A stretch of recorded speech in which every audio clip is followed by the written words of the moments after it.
Well, we have 52 minutes left in live transmission. Fukushima number 2 is completely melted down, and it's basically going Chernobyl. 10,000 times safe radiation was reported last week. As of Sunday, it was 100,000 times. We're going to be recapping that, but I want to go to Michael, John, Jesse, George, Perry, and others that have been patiently holding, because before Gerald Salente, always informative, joined us, I was getting into Newsweek, Fox, AP, New York Times, showing you the articles where the FBI cooks the bomb, trains the driver, lets them bomb the World Trade Center the first time, uses Al-Qaeda against the Serbs when the Serbs fight back. NATO bombs them with DU. 6 weeks ago, CIA sending in people to lead Al-Qaeda against the secular Muammar Gaddafi. Anwar al-Awlaki back in the news saying he's going to get us, give all your rights up. Of course, he directly hangs out at the Pentagon. Al-Qaeda leader died at the Pentagon just months after 9/11, Fox News. And now they're saying 160 nukes are buried in America and about to go off. And their proof is a letter was mailed in. We're going to your calls in a moment. But first, threats claim nuclear bombs hidden all over U.S. Actually, I guess you could write a letter. I don't recommend it. It would be a terroristic threat. In fact, don't do it. But the point is, hypothetically, you could write a letter saying there are 5,000-foot leprechauns buried in 160 locations that are fire-breathing and are going to dig out of the ground and start attacking 160 cities next Thursday. And you could send the letter in to Homeland Security, and they'd come out and say 160 multi-thousand-foot leprechauns that fire laser beams out of their eyes, and lightning bolts come out of their other regions, and they're going to sit on your building and fire lightning bolts into it. A letter came in. It must be true. Remember the college student in San Francisco 6 years ago did a fake beheading for a week. It was real Al-Qaeda because the media is primed. You always see AP. New bin Laden email, new al-Awlaki email. And it'll just say at the bottom, they'll say it's all facts for 2 pages and a little proviso at the bottom. We can't confirm this is real. It was on a message board. I mean, I could go on my message board and say, I am Osama bin Laden. I am going to land in a flying saucer tomorrow. I mean, it's just, but here it is. Oh my gosh, give all your rights up. There's 160 nukes. And the globalists may detonate one. I've seen that in the cards for a long time. Now, they may actually have some buried. It'll be Anwar al-Awlaki that did it. But then no one will question, well, why is he hanging out at the Pentagon? Why is Al-Qaeda working for the Pentagon? Why is the CIA running the attacks? It'll just be, shut up, you un-American. But I'm like, I have all the articles. They don't deny it. Shut up. Everybody knows al-Awlaki, under bin Laden, launched that nuke attack. Threats came in the mail, and to date there have been 25 letters to warn of nuclear bombs destroying America. And it could be the government, could be a crazy person, doesn't matter. It's fun to get scared. People who got them called the FBI and CBS 2. And it goes on. FBI Special Agent Andre Zavilla said, yes, they've alarmed a lot of people.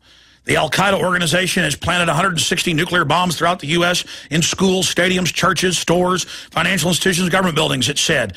This is a suicide mission. Folks, they have satellite spectrometer systems on record that can pick up dense nuclear systems, even hundreds of feet under the ground. It's a lie they can ship these in containers. It's a lie. It's a lie. They stand out like a sore thumb under these aircraft-based and satellite-based and drone-based systems. The writer who claims to be Osama bin Laden, oh, it's Osama bin Laden, tells the reader that nukes are remote-controlled. Oh, yes. They've been there for decades, the nuclear bombs, and they're all just ready to go off, and he hits one button from his cave. It was clear the writer wanted to scare me, said Rizzo. So just mail something to your neighbor saying that a 14-foot Easter bunny with giant fangs dripping acid is going to suck their brain out, and they'll run around screaming to the FBI. I'm sorry, I'm done. I'm done.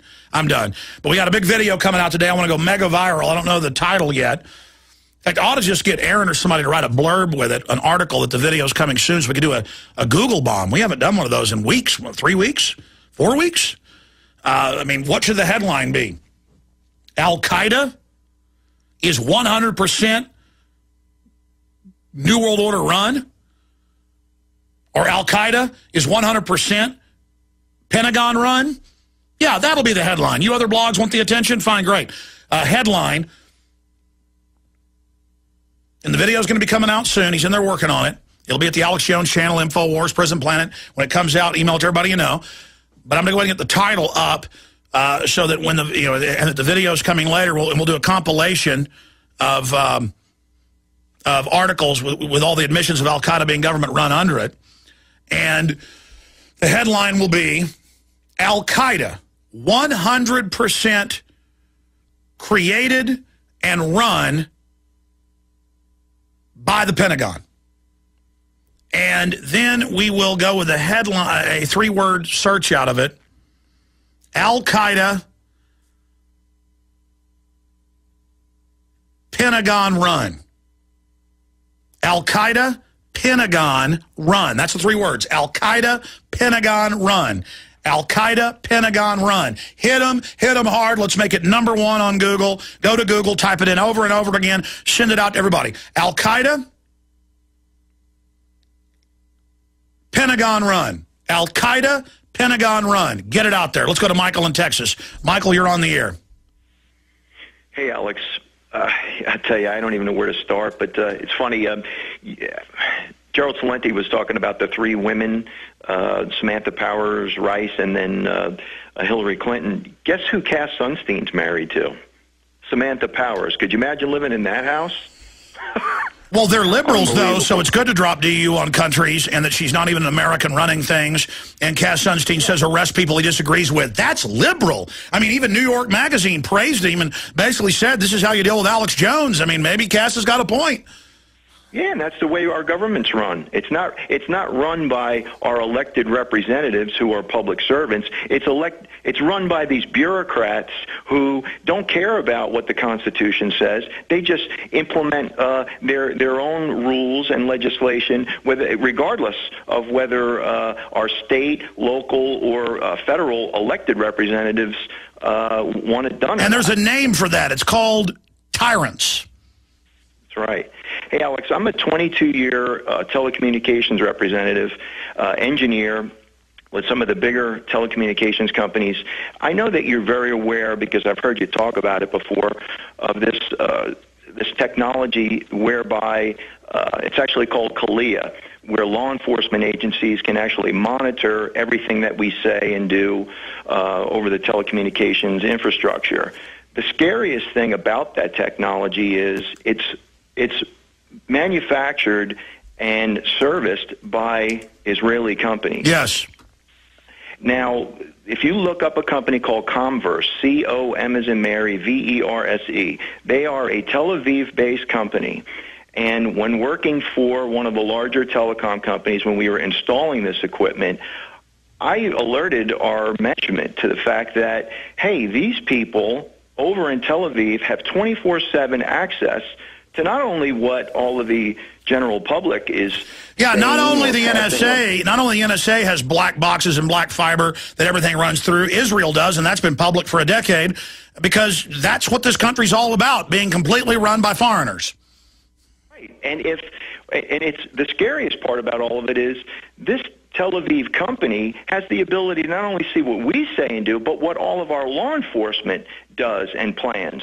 So if you were, some terrorist organization, and we all know that Al-Qaeda is run by the Pentagon and probably our buddies over in Israel, if they wanted to plan false flag terrorist activities, they know exactly what all of our local and state and federal law enforcement agents are doing, where they are, they know all of our plans. So when it comes to, implementing their agenda, they know everything that our law enforcement's doing. Another very scary thing about the way telecommunications is going. You've heard about 4G and LTE. Well, Alex, the scary thing about this network is it is an IP-based network. By the way, if you've studied history, as the globalists have, when they execute an implosion of an economy, it normally goes into a worse tyranny, and that's what they've been setting up lovingly. And so we are headed into very dark times, but if we're able to pre-position the info, warn people, it's not going to go well for the globalists. So we're in a race to get the word out. John in South Carolina, you're on the air worldwide. Hey, Alex. Hey, how you doing? Just want to thank you for everything you do. And my wife and I woke up about a year ago, and we went out and purchased your DVDs, and now we're trying to wake up as many people as we possibly can. One of the things I wanted to discuss with you is the state of the economy and the blatant manipulation of the markets. You know, where the common person can't really be able to take advantage of, you know, the market runs. Well, yeah, because it's a rigged casino. It's like going to Las Vegas and trying to win. I mean, you might win 3 times out of 10, but in the aggregate, you're going to lose. And they use Wall Street's health and the health of overall stock prices as the only barometer of the economy. It's completely false. Yeah, absolutely. Yeah, absolutely. I trade futures and commodities full time, and I'll tell you, you look at the charts and you see what they do on a daily basis, and it's just amazing. You know, the other day markets went, you know, straight up, and you know, today they come out with a ADP report where they added 201,000 jobs out of, you know, thin air, and you know, it's just so blatant. They're not even trying to even cover it up anymore. And one of the other things too is I'm trying to educate people about the Federal Reserve and how it operates.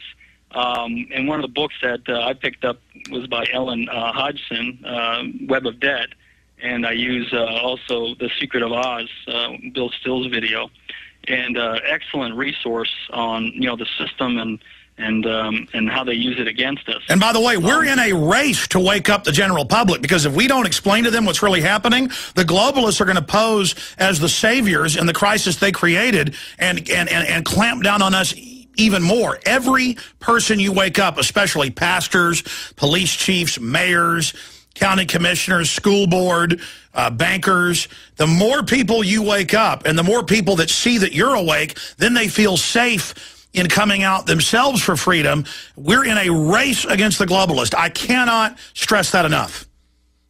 You know, and one more thing is that, you know, at the federal level, trying to combat this at the federal level, I really don't think that, you know, we as an average citizen has to really stand a chance. I think what we should do is basically try to combat this at the state level. That's why the John Warner Defense Authorization Act says that they'll take over the states if governors try to do what the people say. You're absolutely right. That's the 10th Amendment, 9th Amendment remedy. That's what they're scared of. We've got to have a dual fight to expose the feds as illegitimate, run by foreign bankers, take the states back. It's beginning to happen. Great job. Appreciate your call. Great points. Jesse in Louisiana, you're on the air. Thanks for holding. Hey, Alex. Before I get into it, I just wanted to, I guess, illustrate my qualifications. I'm a veteran. I've been in the war for 7 years. Fought in Afghanistan, Iraq, Africa. And we conducted a lot of field studies regarding suicide bombers, extremist culture, forced threat prevention, that kind of stuff.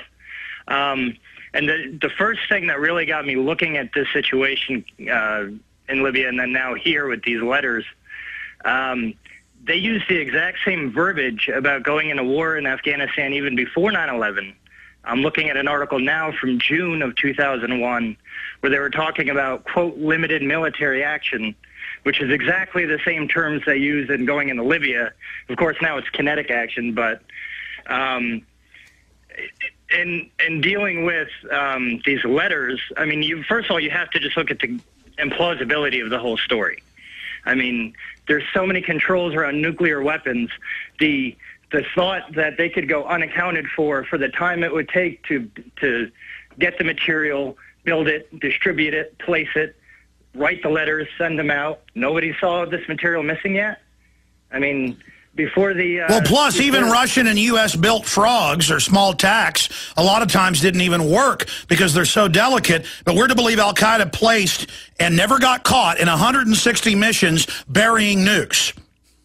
It's a lot of material to not be noticed. I mean, I don't know. I mean, I know when that plutonium or whatever went missing up in Vancouver before the Olympics, everybody knew about that as soon as it happened. Sir, to say that to hype that Al-Qaeda has 160 nukes buried in government buildings, I mean, that is completely impossible. It's very impossible. Unless it's an inside job. Well, It's got to be. But, I mean... Hold on. I got Dr. Paul Craig Roberts coming up, but for 1 minute when we come back, I want to ask you, as a seasoned military veteran, what do you think about Al-Qaeda always being protected by the Pentagon and Anwar al-Awlaki hanging out at the Pentagon? We're getting Roberts on now, but I want to have you answer that question, then I'm going to ask him the question on the other side. Visit Infowars.com and PrisonPlanet.com. When you're on the site, you can also tune in 24 hours a day to my daily radio broadcast. There's also a free iPhone app to listen to the syndicated radio show when and where you want.